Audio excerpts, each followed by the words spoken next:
Alright, it's time for a showdown.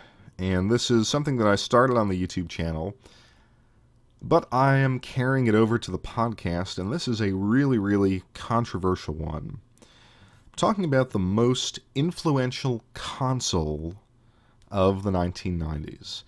And our combatants, our brackets, if you will, think of it on the left-hand side of the bracket, we're going to have the NES and the SNES. And on the right-hand side, we're going to have the PlayStation 1 and the Genesis. Now, I have to set this up a little bit because I know the retro police sirens are ringing for a lot of people.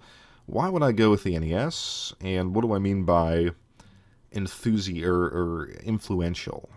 What does that mean? Is it the best console? Is it the best-selling console? Is it the most influential console? And I think there's two parts to being influential, okay? I think you have to have an impact in your time. So there's a contemporary influence that you exert on the marketplace, that you exert on the player. And then there's the kind of afterlife of the console. How influential have these consoles been in affecting players years beyond their demise as consoles?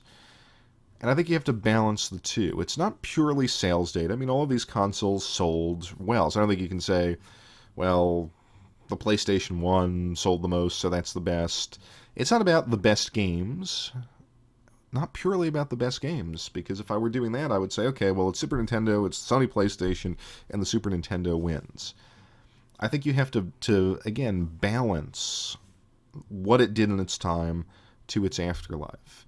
And I'll give you an example of what I mean. I think the Atari, the Atari 2600, that was incredibly influential. It was one of the first and probably best of its era attempts to bring video games into the house. It was better than the Magnavox Odyssey. It was more widespread than the ColecoVision or the Intellivision.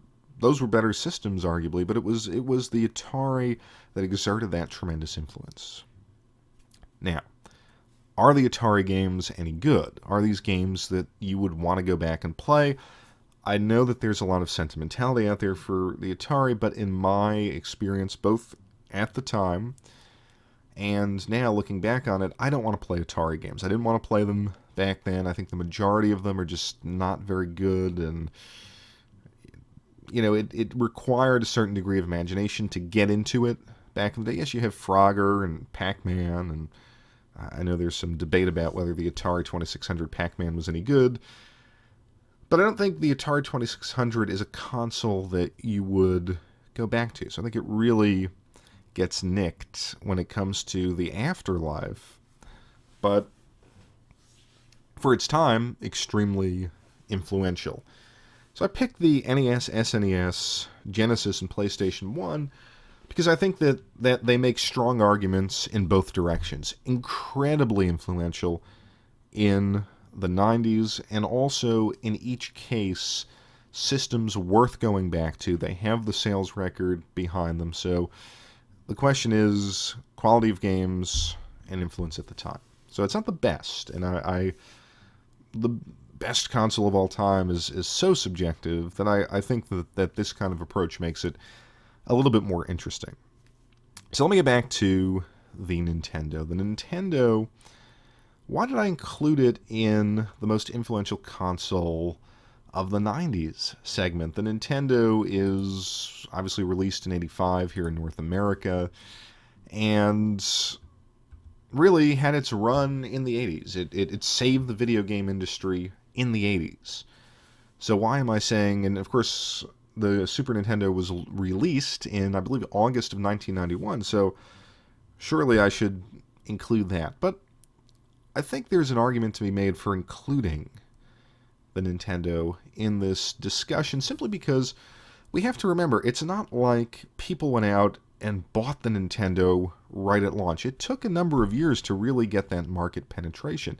Back in those days, there was no internet, there was no pre-ordering, so it took some time to trickle out to the majority of the population.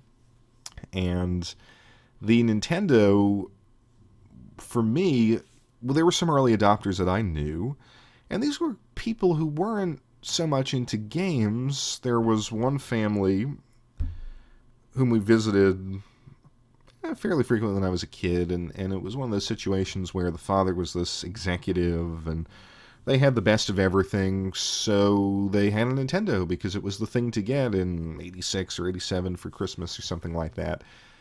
But they had two daughters, and they didn't play with it. I don't know that they knew how to play with it. I would go over there, and then one day they said, "Oh, have you heard of this Nintendo? Why don't you show us how it works? Because our girls don't know how it works."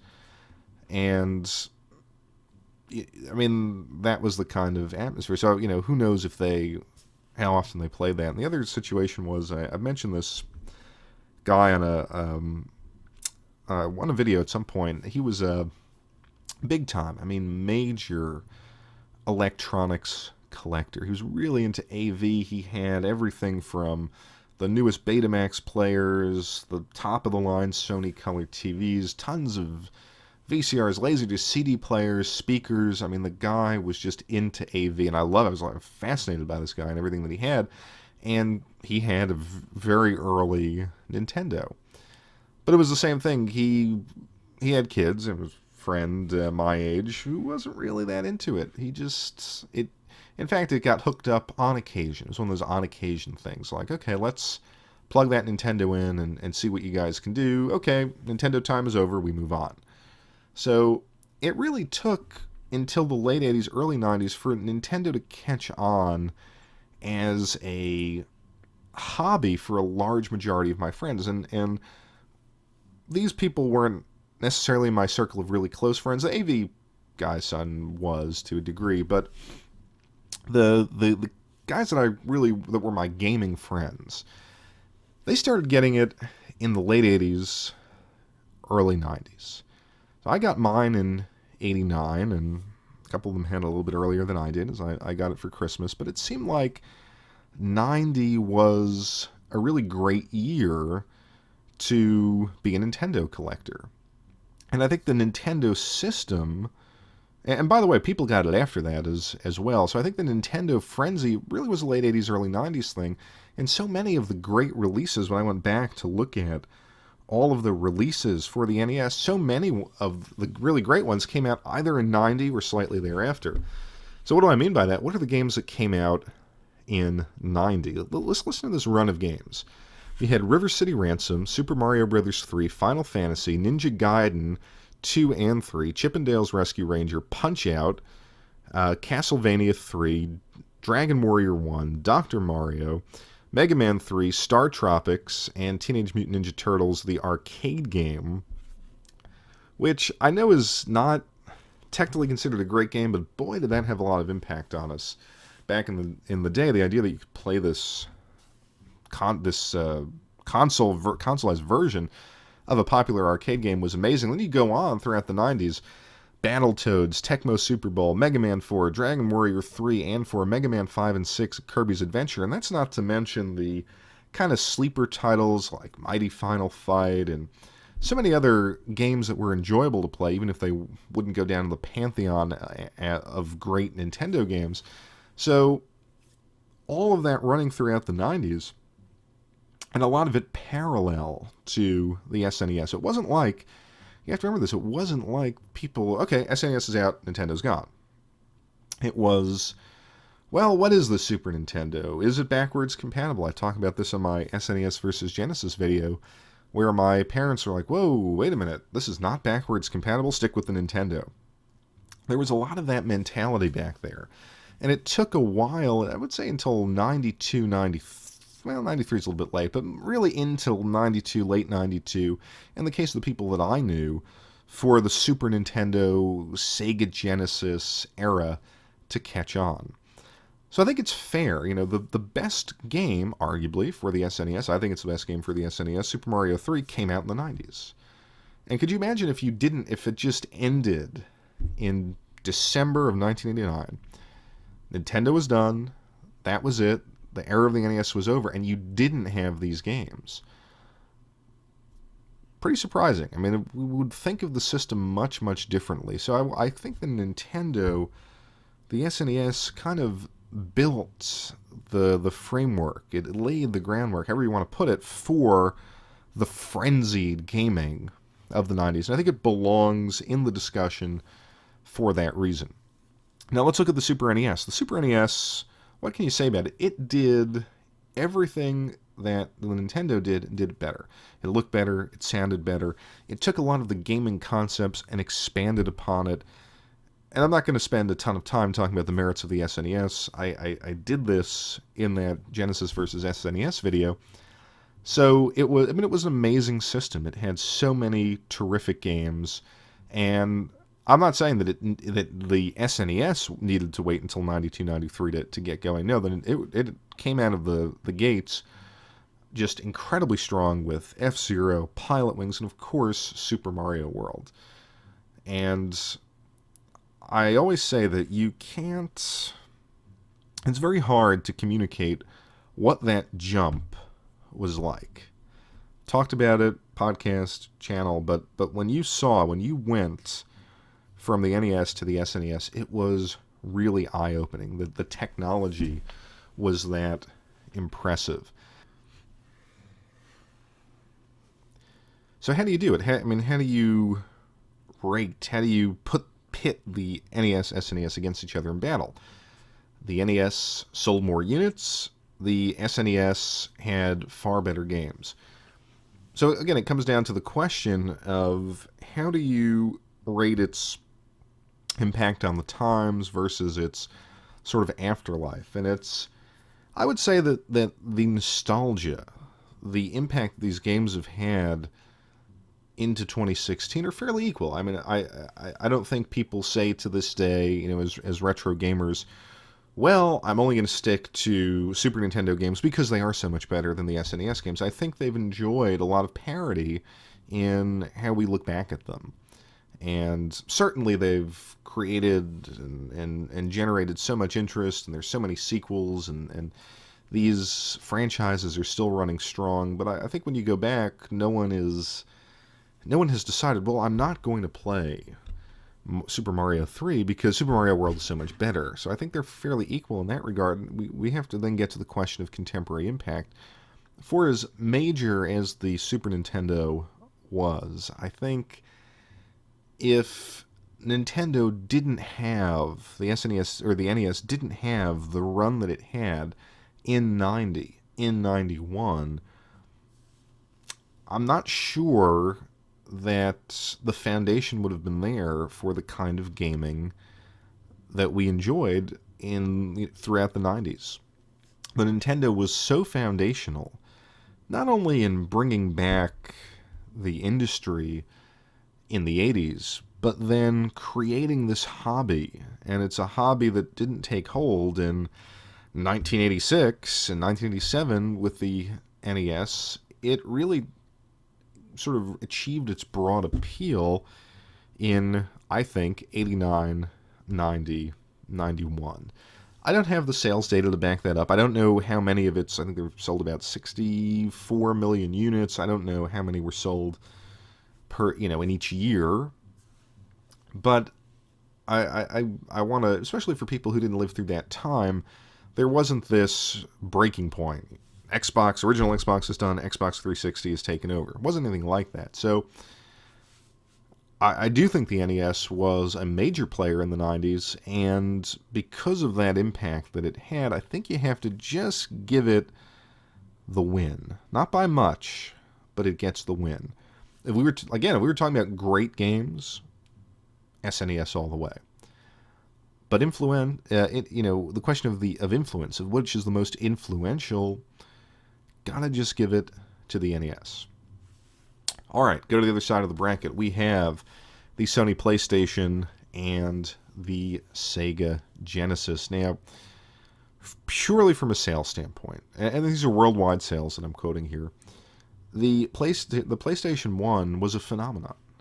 It crushes the Genesis. In fact, I believe the Genesis had about 30 to 31 million units sold worldwide. Sony PlayStation 1 had over 102 million units sold worldwide. But again, it's not about sales. It's not about popularity as measured in sales data. It's about influence. So let's start with the Genesis. The Genesis came out in '89 again. So we've got two consoles that came out in the '80s. The Genesis, when the Genesis came out, I was so I had just gotten my NES. So the Genesis was this thing out in the distance. I remember the Master System insofar as, oh, those white boxes with the grids. Now we have black boxes with the grids. And I knew Sega from the arcades. But when you compared, and I kind of remember doing this, I didn't know anyone who had a Genesis early on. But I saw the demo in the store and looked in the magazine and stuff like that, and I said, whoa, hold on a minute. I just have an NES, and this Genesis has come along, and holy crap, this looks like arcade quality. But in those early days, I could comfort myself with the fact that, well, it doesn't really have the titles that I'm interested in. Yeah, it's got Golden Axe, and it's got Altered Beast. It was originally packed in with Altered Beast. And Alex Kidd, I think, was an early title. But I was like, that has nothing on Mario 3 and Zelda and all the games I could play on the NES. So, yeah, okay, it's an interesting curiosity, but I'm firmly in the Nintendo camp. It really wasn't until Sonic the Hedgehog that the Genesis opened my eyes. And there was something about Sonic the Hedgehog, no matter what you think of these games. And I know some people don't feel that Sonic has aged well, but it was just amazing. I mean, Sonic, just to see those big, bold, bright, colorful sprites, I've talked about it time and again, that was something special. And the idea that you could blaze through these levels and that there was a sense of verticality to these levels and you could go back and all of that stuff. I mean, it was new, it was different, and it showed you what this platform could do.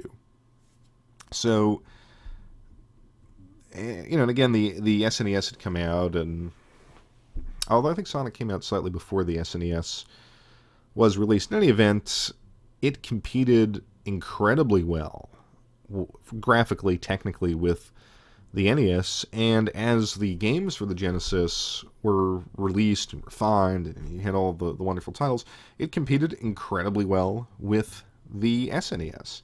And obviously you have the battle, and it was really in the 90s, in the heat of that battle, that I think the groundwork for the current industry was created. Sega proved that Nintendo did not have a monopoly on gaming. Video gaming wasn't central to Nintendo, and it was just a brilliantly thought advertising campaign, and I was in the middle of it. Said it many times. It's Nintendo fanboy, Super Nintendo fanboy, who could not have a Super Nintendo, so I had a Genesis. So I was kind of straddling both camps, and I can't say that I got to play all the games in both camps, because I was strictly on the Sega side, but it was good to see. It's always good when you have that kind of competition. And it made for just incredible schoolyard discussions, and whenever the magazines came out, you would compare, well, what does the game look like on the Genesis? What does it look like on the SNES? The SNES would have its victories. The Genesis would have its victories. Who has the best exclusive content? We just went back and forth, and it was really fun to be involved in that. In hindsight, of course, as a kid, you're like, oh, I want both. Oh, darn it, the SNES crowd is Donkey Kong Country, and what the fuck do I have? I mean, so, as a kid, there is a certain, when you're invested in that kind of marketing battle, I think it probably does a little bit of damage to you. It's not exactly what I guess you want all kids to be involved in, but looking back, I mean, for this particular kind of product, it was really fun. So Genesis is a really strong candidate. Now, when you look at the PlayStation, I would argue, technically had a larger impact. I think the original PlayStation, first of all, the idea that you could have another new player in the marketplace, and they could come out really, and the release window titles for the PlayStation 1 weren't overwhelmingly good, but very quickly building up this incredible market share and coming coming out with just amazing games. And I remember when I saw the PlayStation, when I picked it up, feeling like, oh, wow, games have really got much bigger. There's much more to do, and you have the 3D graphics, and they were really impressive for the time. And of course, you think about all the different franchises that really grew out of the PlayStation era, whether it's Tomb Raider or Metal Gear Solid. Well, there's so many, or Final Fantasy, that jump from with Square from Nintendo to Sony, all the great RPGs, all the great sports titles. It was really magical. And then the idea that you had those little memory cards, you go to your friend's house, load up a game. We're still in the kind of gaming scene that the PlayStation 1 created. The problem with the PlayStation 1 is that a lot of those games do not hold up.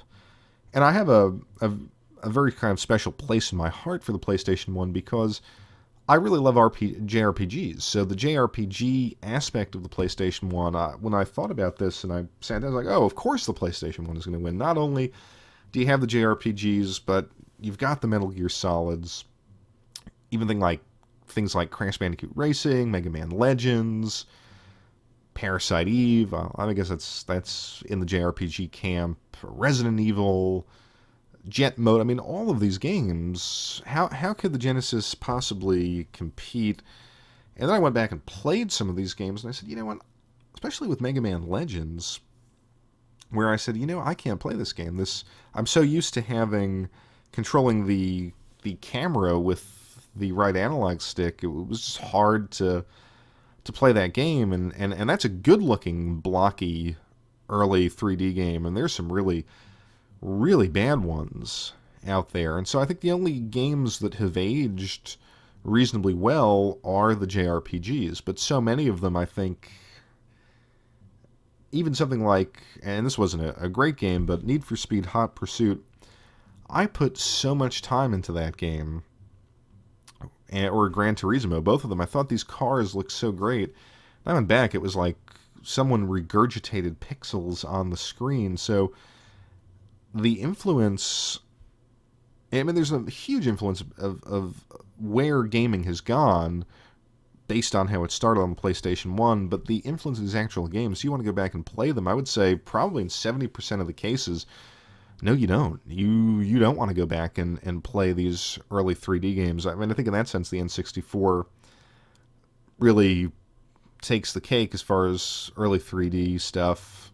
Yeah, it doesn't look great, but it's still playable in a way that I think a lot of the PlayStation games aren't. So I don't know that I can give it outright to Sony. And then, of course, the other consideration is, if Sega didn't combat Nintendo the way it did, Sony wouldn't have gotten to the marketplace.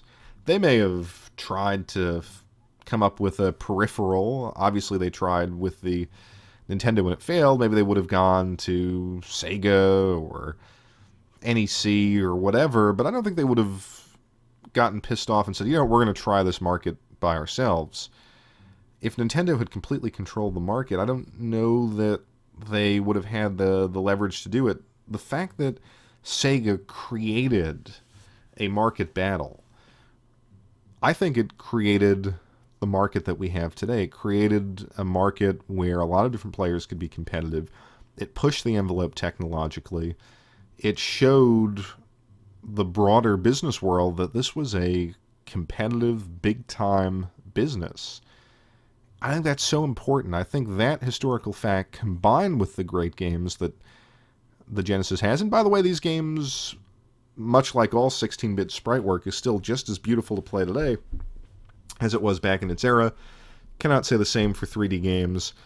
So I am going to give the nod to the Genesis. And so in that we have our final battle.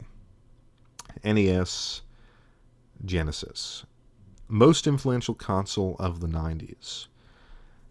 If we said most influential console, or which is the most influential of the two, clear win for the NES. It saved the North American, or gave rebirth to the North American video game market. But we're talking about the 90s. And for all the reasons I just said, you've got to give it to the Genesis, I think. As wonderful as the NES was, and as much as, for me, gaming began end of the 80s into the 90s with the NES, I think the Genesis, because of the fact of the service it rendered, the fact that it opened up the world's eyes to gaming as an industry, and it wrestled control away from the monopolistic Nintendo of the day, it can't be overlooked. That was tremendous. And they screwed it up. I mean, they screwed it up with the Sega CD, the 32X, that carried through all the way to the demise of Sega as a hardware manufacturer. But when you look at that Genesis window, when the Genesis was great, and the Genesis was competing, it made the hobby better. If Sega had thrown in the towel after the Master System, said, you know what, Tonka didn't do it for us, could hardly penetrate this market. You know what, we're just going to focus on the arcade market in Japan, arcade market in the US. This would be a very different industry. And I know it's easy to say that, hey, in capitalism, surely another company would have emerged, but I don't know. I think the TurboGrafx obviously didn't take a foothold over here.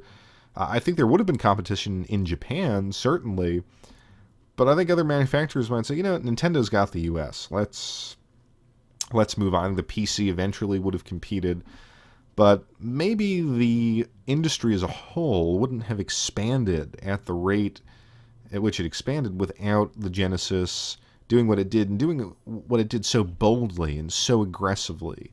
And it's just the best time in Sega history. Again, if I were going to argue on great games, and I think the Super Nintendo has, on average, it's more impressive technically, has better games.